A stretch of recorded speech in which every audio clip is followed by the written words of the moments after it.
Niebla en el umbral. Relatos más allá del velo. Y llegó la Navidad. ¿Y qué mejor regalo que terminar lo que empecé, continuando con el ciclo de Niebla en el umbral? En esta ocasión os traigo dos cosas. La primera, una reimaginación totalmente dark de los cuentos de los hermanos Grimm, que deja a los originales como cuentos para niños, aunque nunca lo fueran. Y la segunda novedad es que a partir de esta review, Niebla en el umbral se convierte oficialmente en una sección fija del canal. ¿A qué viene este cambio? Pues muy sencillo. A mí me encanta el terror psicológico, sobre todo. Y disfruto mucho preparando estas reviews y compartiéndolas con vosotros. Así que me molesta muchísimo tener que esperar medio año para sacar un especial. Por eso, a partir de ahora, la sección se queda fija, con la única diferencia de que en octubre y noviembre tendréis doble ración de vídeos. Sin duda, un win-win en toda regla. Pero antes, un pequeño apunte. Estas historias no son para niños, ni para adultos sensibles. Son versiones oscuras, a nivel de terror, viscerales y crudas de los ya de por sí duros cuentos de los hermanos Grimm. Por eso mismo, habrá veces en las que tenga que recurrir a un pequeño filtro censor en las partes más crudas, a fin de cumplir con las normas de YouTube. Y ahora, y después de esta mini introducción, ¡comencemos! Nuestra historia comienza con la silueta de un hombre que va hacia un videoclub, muy bien señalizado. Nunca vi letreros más evidentes. Cuando entra, comienza a buscar una película que llevarse. Pero por lo que podemos observar, todas las secciones tienen la misma película. Cosa curiosa. Cuando estaba por irse, la dueña del videoclub, una amable anciana, le ofrece una película como compensación por no haber encontrado la que buscaba. Estas serán las ovas que nosotros veremos. Y para que no se vaya de vacío, nuestro completo desconocido duda, pues son los cuentos de los hermanos Grimm. Y como él mismo dice, ya es muy mayor para estas cosas. Pero la anciana, que tiene un más 99 en persuasión, lo convence, para ver al menos la primera, Hansel y Gretel, diciéndole que es una historia muy bonita y haciéndolo pasar a la sala de visionado, que es muy especial, puesto que tiene una cubitera, una botella de vino y una caja de pañuelos. No quiero pensar qué clase de visualizaciones se llevarían a cabo ahí, pero es un detalle que no pasa por alto. Así que nuestro protagonista se pone a ver la primera historia, Hansel y Gretel. Para poder analizar correctamente esta ova, habrá spoilers. No entraré en todos los detalles, pero sí en los necesarios para entender por qué esta versión de Hansel y Gretel es profundamente perturbadora. Y dicho esto, comenzamos. Lo primero que vemos es un cartel que nos pone en situación.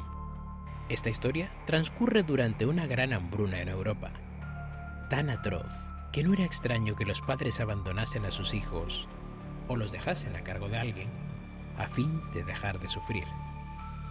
Pero los padres de Hansel y Gretel son especiales, especialmente malos tomando decisiones, quiero decir. Así que el padre decide que hay que reducir las bocas a alimentar. Y la madre, horrorizada, le pide entonces que si van a llegar hasta esos extremos, le deje hacerlo a ella, tras subir hasta el cuarto de los niños, donde por primera vez los vemos durmiendo, y con las secuelas de llevar un tiempo largo sin comer, pues están prácticamente en los huesos. La madre se inclina sobre Gretel y trata de ahogarla, pero al último momento se detiene, horrorizado por lo que se le ha pasado por la cabeza, para acto seguido bajar las escaleras corriendo. Justo en ese momento, Hansel abre los ojos, cual muñeco, y tras bajar, encuentra a su madre en la sala, llorando. Hansel le pregunta si quería matarlos para comérselos, y la madre le pregunta que qué está diciendo. Pero Hansel, con la misma emoción que una piedra, ha bajado con un cuchillo, y tras unos segundos se apunta al muslo y dice: «Mira, esta es la parte más sabrosa. Si vas a matarnos, Al menos déjame probar un poco de mi carne. Para acto seguido, volver a subir. La madre, ante esto, como cualquier ser humano, sube como una exhalación hasta el cuarto de los niños, donde encuentra a Hansel comiendo algo, con una expresión fría y vacía. Cuando llega hasta su posición, le pregunta que de dónde sacó esa carne seca, al tiempo que Hansel no le contesta. Y es entonces que la madre se percata del pequeño hueso a sus pies y de la desaparición de Gretel, lo que la hace soltar un desgarrador grito con el que, ahora sí, empieza la ova. Y a partir de aquí es cuando comienza el auténtico terror. Tras contarle a su marido lo vivido y que éste le usase la vieja confiable del te lo habrá parecido / lo habrás soñado porque estás cansada con ella, termina recomendándole un poco de descanso, y en la escena siguiente vemos cómo se va a cortar leña, mientras ella se queda con los niños, quienes a partir de aquí comenzarán a mostrar un comportamiento nada común. Lo primero que vemos es que comen sincronizadamente. No se trata de que uno coma primero y la otra después, o que vayan a distinta velocidad. No. Comen de una manera mecánica y en perfecta sincronía. Los dos cogen la cuchara al mismo tiempo. Tragan la sopa en 3 sorbos y repiten el ciclo como máquinas. Máquinas frías y eficientes.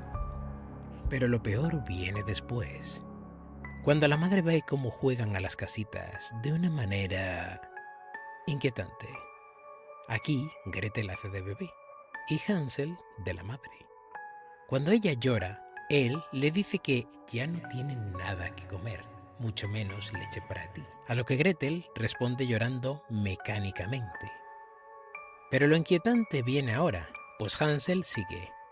Pero no te preocupes, cuando no tengamos nada más que comer, puedes alimentarte del cuerpo de mamá, ya que es dulce y sabroso. Para acto seguido, arrancarle un brazo a la muñeca, como quien parte un pan, en una suerte de eucaristía oscura, y dárselo a Gretel, quien tras comerlo dice: es cierto, se me derrite en la boca. Todo este juego, ¿o es un ensayo de algo más oscuro?, es visto por la madre, quien no puede dejar de temblar ante lo ocurrido. En la siguiente escena vemos cómo el padre ha estado pensando en esto y decide que la mañana siguiente los abandonarán en el bosque. Y dicho y hecho, a la mañana siguiente los 4 van al bosque, mientras Hansel va dejando miguitas de pan, como en el cuento original. Y cuando llegan a cierta parte, su padre les pide que los esperen en el sitio mientras ellos van a talar árboles. Y acto seguido comienzan a alejarse de los hermanos, que los ven marchar sin inmutarse. En la siguiente escena vemos a los padres devastados por lo que acaban de hacer, en especial a la madre, que aunque intenta justificar el hecho con que era la única manera para que la familia entera no muriese de hambre, rompe a llorar cuando el padre le señala que hay mucho silencio. Sin duda, hay que darle un premio por observador, al muy gilipollas. Ante lo cual, ella le dice que se calle y que no hable más. El marido le vuelve a decir que será mejor irse a dormir, pero la tranquilidad les dura poco, pues de repente escuchan un ruido, y cuando él abre la puerta, se encuentra con que sus hijos han vuelto. Sí, han vuelto solos, desde sabe Dios qué rincón del bosque. La madre apenas logra articular un "me alegra que hayáis vuelto" antes de pasar a la siguiente escena, que es el segundo intento de abandono por parte de los padres, usando el mismo modus operandi de la vez anterior. Esta gente no aprende. Esta vez hay una pequeña discusión entre ambos progenitores, con la madre queriendo asegurarse de que no los están siguiendo y con el padre diciéndole que han ido tan lejos que es imposible que los encuentren. Así que vuelven a casa. Cuando llegan, se encuentran una sorpresa. Los niños están de vuelta y esta vez han vuelto antes que ellos. De hecho, están en la cocina y dicen que tienen hambre. La madre sale corriendo a recuperarse y llega hasta el pozo familiar, donde recobra el aliento y ve una posible solución al problema: tejo rojo. Y es ahí cuando algo hace clic dentro de ella y se le ocurre una idea, que pone en práctica casi de inmediato. Hace un par de panes y le integra el tejo dentro, justo antes de volver, por tercera vez, a tratar de dejarlos abandonados. El padre se despide de ellos y la madre le dice que cuando tengan hambre se coman los panes.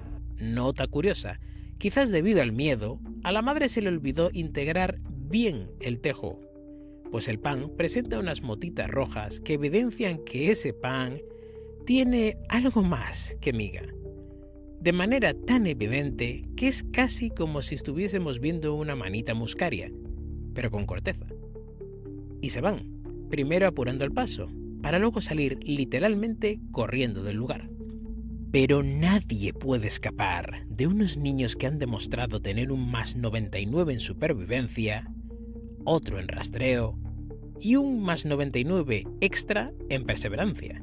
Así que, de perder de vista a sus padres, ambos comienzan a caminar por el bosque, hasta que a Gretel le da hambre y Hansel, que se las sabe todas, mira el pan y decide probar su comestibilidad con un pájaro que ven. El niño le tira un pedacito de pan. El pájaro se lo come. Y lo próximo que vemos es al pájaro en un charco de sangre, muerto. Llegando Hansel a la conclusión de que no se pueden comer el pan, mientras siguen caminando. Tras una secuencia en la que la animación de la ova pasa a un 3D digno del 2007, y ojo, que estamos hablando de una ova del año 2000, y justo cuando Hansel iba a irse, Gretel lo detiene, y es que ha visto la famosa casita de la bruja del cuento original. Tras acercarse, notan que junto al llamador hay una trenza dulce, por lo que tras llamar, comienzan a comérsela. Y es ahí cuando la bruja, entre comillas, les abre la puerta. Aquí os doy una pequeña advertencia gratuita. A partir de este punto, las cosas se van a poner turbias, muy turbias, y no se parecerán en nada al cuento original. Eso sí, nos servirá para conocer cómo son realmente estos hermanos. Avisados quedáis. La bruja, siempre entre comillas, de esta versión es una anciana que tiene a 4 niños más adoptados con ella. Ojo, no prisioneros, no obligados, sino acogidos, llamados Lotte, Lodder, Lil y Peta, que sale después. Y tras presentárselos a Hansel y Gretel como sus nuevos amigos, los deja que coman un poco. En cuanto la anciana los deja tranquilos, Hansel entra en modo cazatesoros y comienza a rebuscar objetos de valor sin tapujos entre los cajones de la estancia, cosa que molesta un poco a Peta, quien le llama la atención, llevándose un empujón por parte de Hansel, y los otros niños un par de hostias. Al escuchar el llanto de los niños, la anciana vuelve y pregunta qué les ha pasado. Los niños se lo dicen, pero Gretel sale en defensa de su hermano. Y la anciana, aunque está viendo físicamente cómo Hansel sigue rebuscando los cajones, ejecuta el «pero no le di importancia» y deja que siga, instando a los otros niños a que dejen a los hermanos solos. Y eso es justo lo que nunca debió hacer. A la mañana siguiente, nuestros 2 psicópatas favoritos ejecutan su plan. Primero, ponen uno de los panes especiales que su madre les preparó en la cesta, junto al resto que la anciana les había preparado a los niños. Y luego van a la cocina por la bruja. Con la excusa de ayudarla, la convencen para que encienda ella misma el horno, y la tiran. Al principio, la mujer piensa que están jugando, y les pide que la saquen. Pero cuando el horno coge temperatura y los hermanos no mueven un dedo para ayudarla, se da cuenta de que esto no es un juego. Estas escenas no son tan gráficas. Bueno, esta no, la que viene a continuación sí. Pero debido a las normas de YouTube, prefiero narrároslas antes que mostrároslas. La ova se vale del sonido del fuego y del humo saliendo de la chimenea para decirnos que la anciana ha pasado a mejor vida, al contrario que los niños, que se comieron el pan y quedaron exactamente como el pájaro del inicio. Con el terreno despejado, nuestros pequeños genocidas cogen el loot y salen de la casa de la anciana. Cuando llegan de vuelta a su casa, sus padres están acojonados. Ahora ya no solo es la madre, sino también el padre. Y más cuando Gretel les cuenta que fueron atrapados por una bruja, pero que Hansel la derrotó y trajeron tesoros. Al padre se le pasa toda duda cuando ve las joyas, y sobre todo la comida. Y tras poner una cara de ¡hoy se come, familia!, los felicita, mientras la madre, con la cara totalmente desencajada, no puede más, y sale corriendo de la estancia, mientras su marido abraza a los niños, que no muestran emoción alguna. Durante su carrera se produce un diálogo de lo más extraño, pues ésta les pide perdón, y Hansel pregunta ¿por qué debería perdonarte? A lo que añade «Madre, ¿tú me quieres?». Ella responde que sí, que siempre lo ha hecho. Y en ese momento, y sin dejar de mirar a su hijo, resbala al borde del pozo, se desnuca y cae, muriendo en el acto. Cuando la madre ha caído, Hansel le responde con un «yo también te quiero», y desaparece, como si se tratase de un fantasma. Y con esto termina esta ova. Ahora volvamos con nuestro sufrido espectador, que aún le quedan 2 historias más por ver.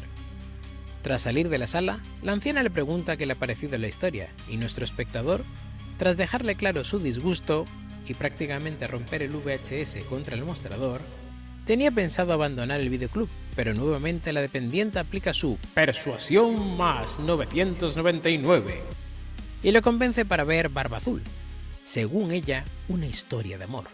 Nuestro prota no está muy convencido, pero tras la insistencia de su anfitriona en que es una historia de amor y suspirar resignado, nuestro hombre se dispone a sufrir con la siguiente historia. Al igual que con Hansel y Gretel, aquí el patrón de ruptura de lo cotidiano respecto a la historia original se repite, así que avisados quedáis.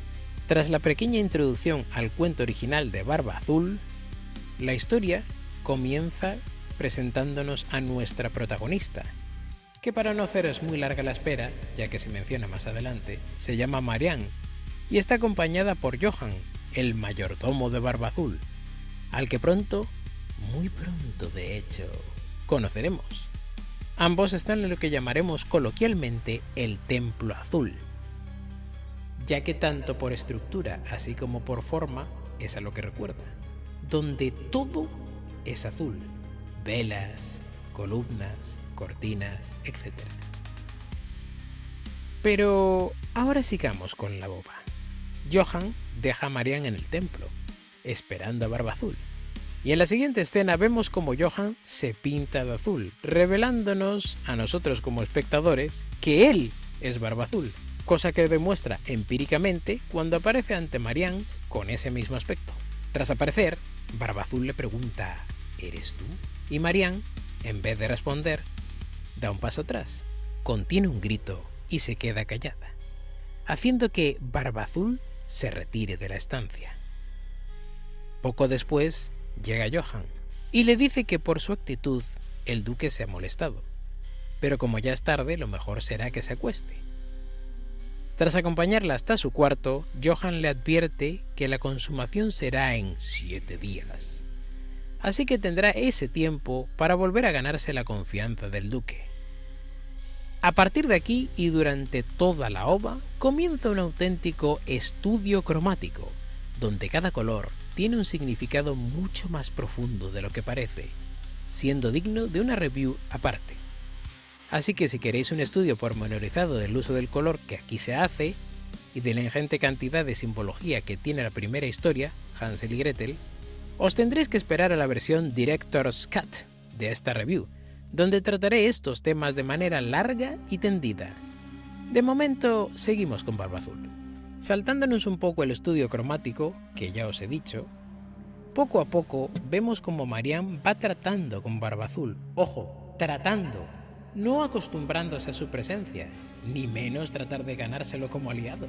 Hasta que un día, durante una de sus comidas, Barba Azul le comenta que debe irse del castillo, pero que le deja todas las llaves.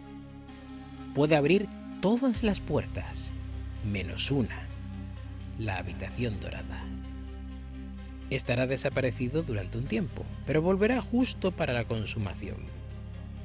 Marianne, como ya es costumbre, le dice que sí, pero, como dice el meme, hace justo lo contrario y le pide a Johan que le enseñe dónde está la puerta dorada. Nosotros, que ya sabemos quién es realmente Johan, vemos que justo cuando Marianne iba a abrir la puerta con la llave, Johan saca su daga, preparado para ejecutarla rápidamente. Pero en el último momento, Marianne decide que es mejor no abrirla. Parece que el sentido común la alcanzó en el momento exacto. Y Johan guarda con fría eficiencia su daga. Parece que Marianne vivirá un día más. Pero vivir un día más en el castillo de Barba Azul no significa vivir segura.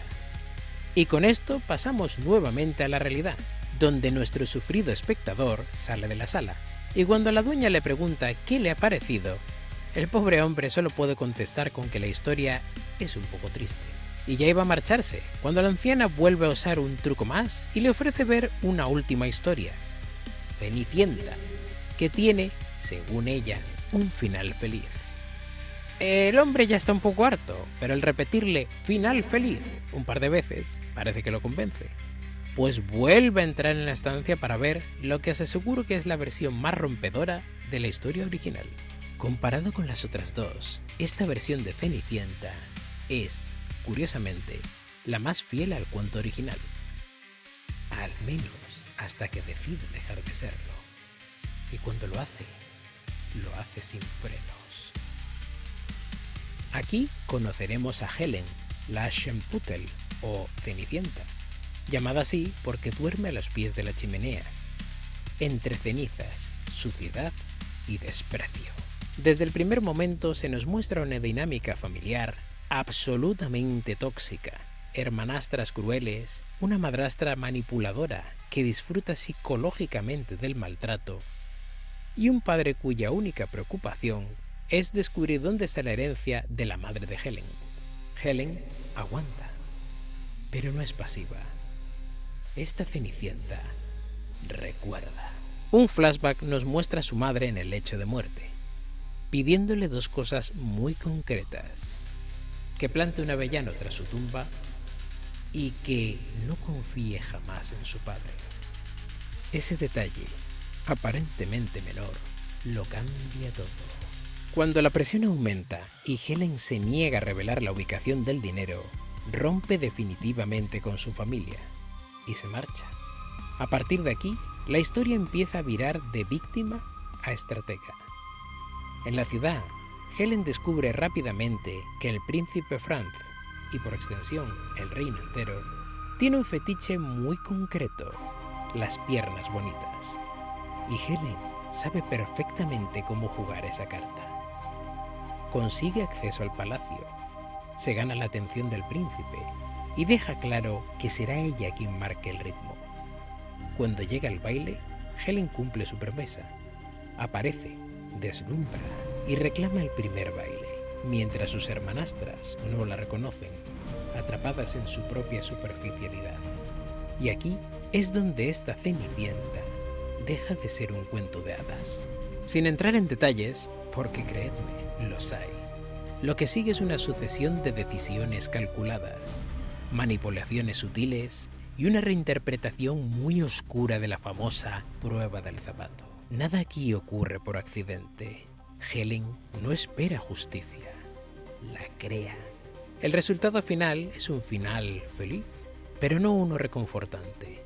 Es un final feliz frío, irónico y profundamente inquietante. Y cuando la ova termina, uno se da cuenta de algo muy claro. Esta Cenicienta no quería escapar de su vida, quería no dejar cabos sueltos. Como veréis, he dejado fuera muchos detalles.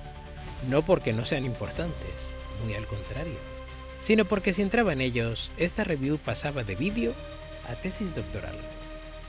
El uso del color en Barba Azul, la simbología enfermiza de Hansel y Gretel y todo lo que realmente significa la sonrisa final de Helen en Cenicienta, que por cierto es muy parecida a la de Joker, Eso no es material para un vídeo ligero. Eso es de Director's Cut. Así que lo dejamos aquí, con lo justo para inquietaros y para que sepáis que hay mucho más debajo de la superficie. Si este vídeo funciona, si veo que hay interés real, volveremos a entrar en ese videoclub, pero esta vez sin censura, sin atajos y sin luz. Por ahora, cerramos la puerta. Esto ha sido Niebla en el Umbral. Y creedme, algunas cintas es mejor no rebobinarlas. Pero aún peor es no verlas completas. Nos vemos en la siguiente review.